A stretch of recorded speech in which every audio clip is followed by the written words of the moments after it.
বাচ্চাদেরকে নবীর প্রেম শিক্ষা দিব, নবীজির আদর্শ শিক্ষা দিব।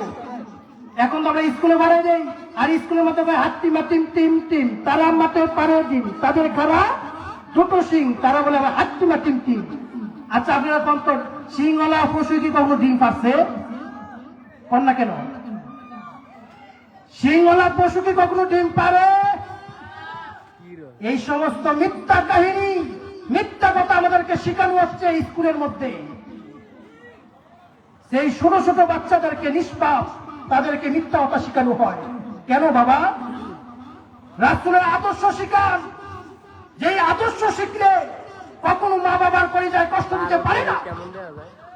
নবীর আদর্শ শিখান, যে আদর্শ শিখাইলে শান্তি আর শান্তি। আল্লাহ পাক সকলকে নবীজির মুহাব্বত, আহলে বায়াতের মুহাব্বত, ওলি আউলিয়ার মুহাব্বত বুঝার তৌফিক দান করুক।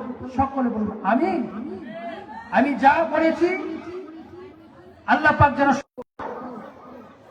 যেখানে সত্য উপস্থিত হয় সেখানে মিথ্যা থাকতে পারে না।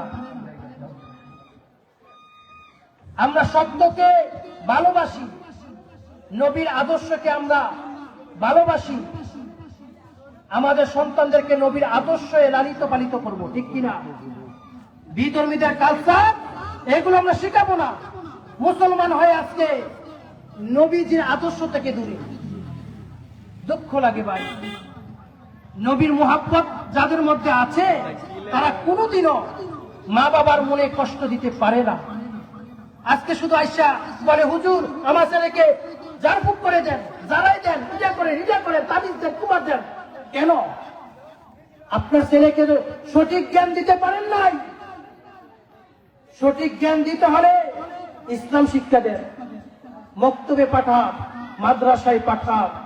আপনার ছেলেকে আদবে আউলিয়া, বেয়াদবে শয়তান, আদব বানান, আদবওয়ালা সন্তান বানান, ওলিয়া উলিয়ার কাহিনী শোনান, ওলিয়া উলিয়ার মহব্বত শিখান।